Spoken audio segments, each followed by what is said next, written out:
Good morning, everyone. I've been brainstorming, and we'll go into details later. But for now,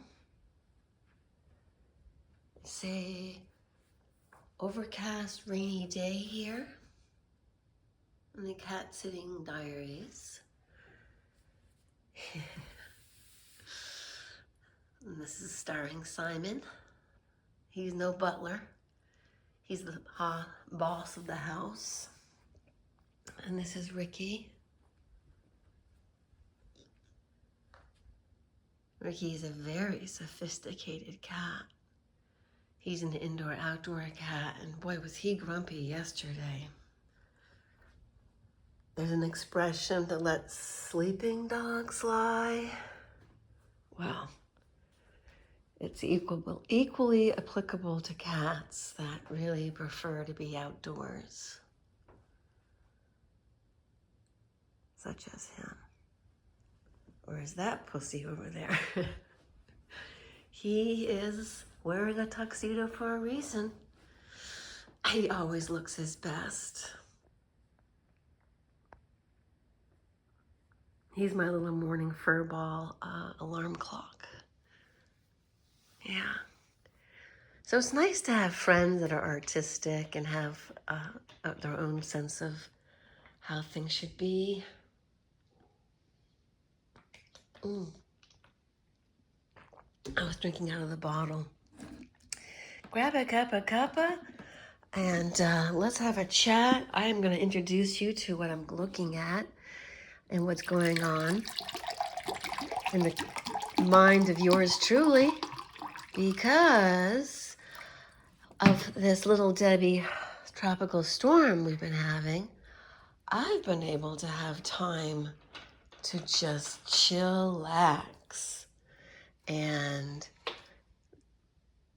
heal again, because when you work, or if you're raising a family, and you don't have time to, you don't always have the ability to work through things. So I am going to give you the tips that I've come up with that really work for me. Because if you're following my series, you know that I'm an adult child of a narcissist, that I grew up in a dysfunctional family without realizing it. It's sort of like a see no evil, hear no evil sort of deal. It really is. It's wild.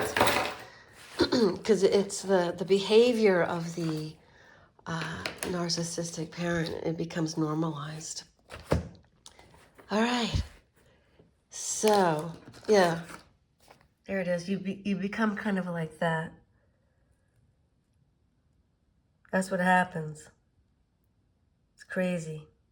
But now it's time to see it. So we're at the place where we've seen it and you're healing now. Because what you want to do when we're talking about coming down off of the death zone of our metaphor, meaning our figurative Mount Everest. This is some of the, when you go down and you're actually on the way between, I think it's Camp 2 and Camp 1, base camp, you're going to be going through the ice chunks. It's a field of chunks with pitfalls and traps, otherwise known as like gaps in the ice that you fall down into and you could die. So one of them is emotional intoxication, emotional intoxication.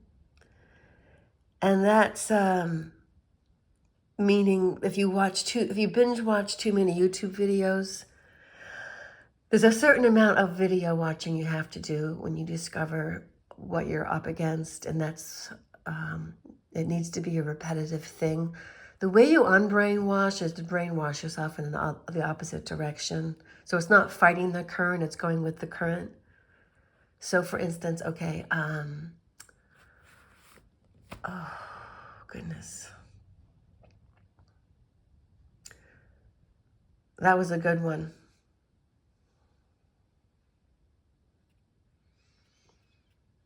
It's like this. if you consider yourself as having a bad habit or a habit you want to actually stop doing, then rather than fighting against that habit, you replace it with another habit. You follow?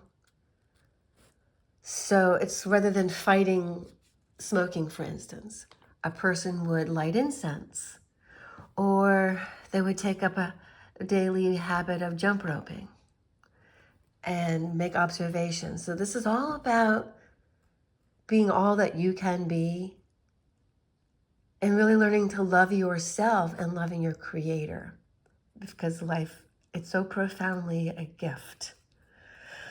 But if you spent your life as a child of a narcissist and then you had partners that were also mirroring that exact thing, negating you, devaluing you, disrespecting you, poo-pooing you, telling you you don't know what you're talking about, and otherwise making you feel like you were worthless,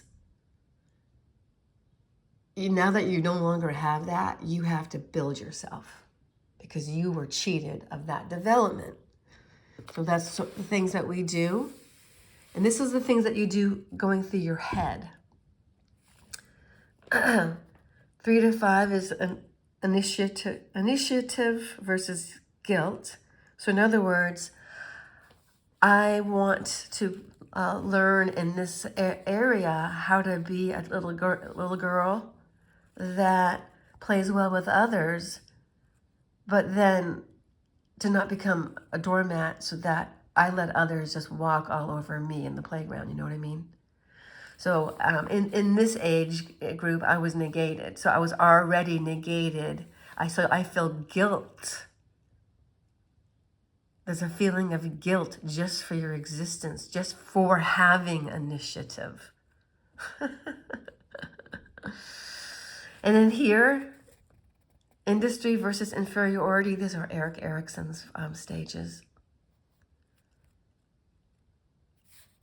That's going to create competency. And between all of this is purpose and competency. So if you got parents that are constantly coercing you, cajoling you, yelling at you, not even listening to you, they just want you to be a good child for them. It's all about you behaving with their demands, but they have absolutely no interest in you. And you're going to develop this part of yourself, okay? So this is hardcore, man. That's why it's called fucking descending Mount Everest. You have to realize this is what you're doing. And you're actually returning to your authentic self. You're returning to the self that was never recognized, never given voice to, and that it got hidden so much you don't even know where it is. And that's what we're getting to. And this has happened to so many people. I am shining the light. This is how we get out of this pit. And it's a pit of despair of what our parents did to us, but we have to do the heavy work. But we also have to be playful. You have to have that sense of adventure and possibility. In this stage 5.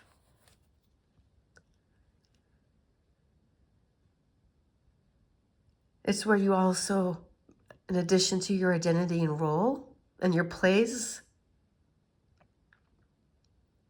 it's when you learn fidelity, being able to commit to others. And unless you have these other things built, this becomes difficult. So for me, I had a negative identity that was created by negative words that I was told about myself.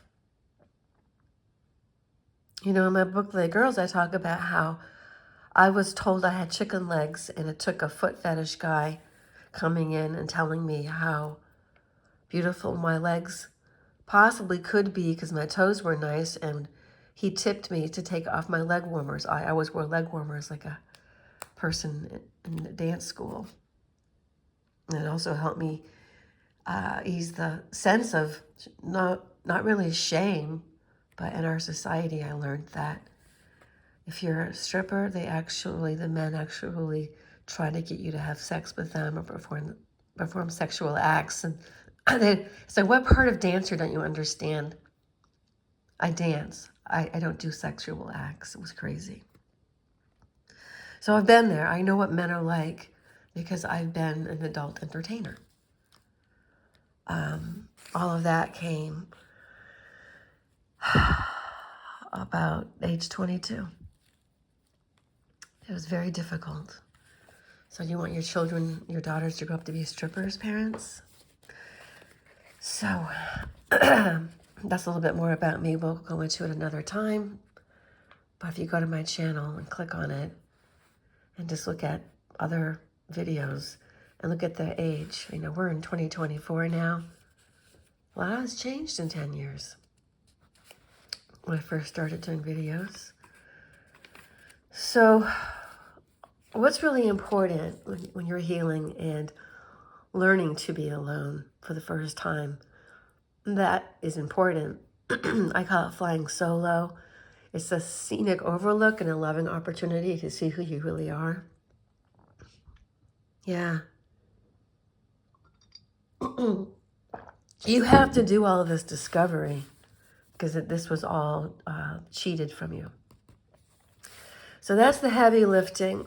I talk about how online dating can be very demoralizing. It's not the best thing to do when you're still raw from a relationship and also from the discovery of the narcissistic abuse. So just avoid it while you're healing. Because what you're doing really is emotional healing. It's very deep. It's soul hearing. Remind yourself that your parents had black and white thinking. Their motivations were not to do what was best for you. It was for them to have dominance over you. Remember the mighty big one, Ombo? So seeking her approval, getting her endorsement, and then that's what then I would do with partners. Now, there's several ways you want to cultivate your inner life. And it's to journal in the morning. There's a woman named Julia Cameron that wrote a book, several of them. Her story is very interesting because she's my hero. She was denied so many times her book. And I'm compiling, as we speak, a workbook to help people. This is it. We're going to be talking about the puja ceremony, the pre-Mount Everest mountaineering, because we have to make this adventurous and fun. Because it's not. Okay, the other things that you want to do, helpful tips are breathing and stretching. And I had these kindergarten movement exercises that we used to do. Like bend and stretch, reach for the sky. Stand on tippy toes ever so high. Bend and stretch. That one. And you would bend and stretch. And then you would stand on your tippy toes once you stood up again. And you would be able to have a nice movement, and you were a kindergartner. I remember my kindergarten exercises. So this will all be demonstrated. It's important to move the hips and then create mindfulness. So we're going to set the timer for 30 minutes, everybody. That's your exercise. And this is video ending soon. And I will go through the other things that I journaled this morning because we're going to talk about the voice of judgment, how it started, that inner critic, and how to actually control it because it's not going to go away. So you have to actually recognize its source And the reason why we use the head, which loops back to the beginning, we brainwash the brainwashing. So in other words, we get into the brain and we find out why it was wired the way it was. And the voice of judgment is the inner critic, and that comes from having had criticism when you were a child most of your life. So that the very fabric of your being was criticized. All right? You feel me? Come with me on the journey, man. It's no walk on the beach, but I have this because Joan Anderson wrote a book, and it's really good. And it's also important to read stories that are uplifting, but avoid the emotional intoxication that I was talking to you about listening to the videos on YouTube over and over and over again. Just support your adrenals. You're going to notice your body will tense. The back of your back might hurt. So learn some Qigong exercises. We're going to go into that too, because you have to do body movement, body slapping. You have to actually hit. Your kidneys. So there. We'll stop there. I haven't talked to a human in 48 hours, other than the checkout girl. And it was to ask a question. I did the self-checkout, which is always an adventure. I like it, actually. So we right now are going to set our timer, and we're going to, for 30 minutes, not have any radio on, no distractions, no phone. Just get yourself a cup of coffee. I'm going to make one. And we're going to just have a nice time considering life and breathing. That's what we're going to do.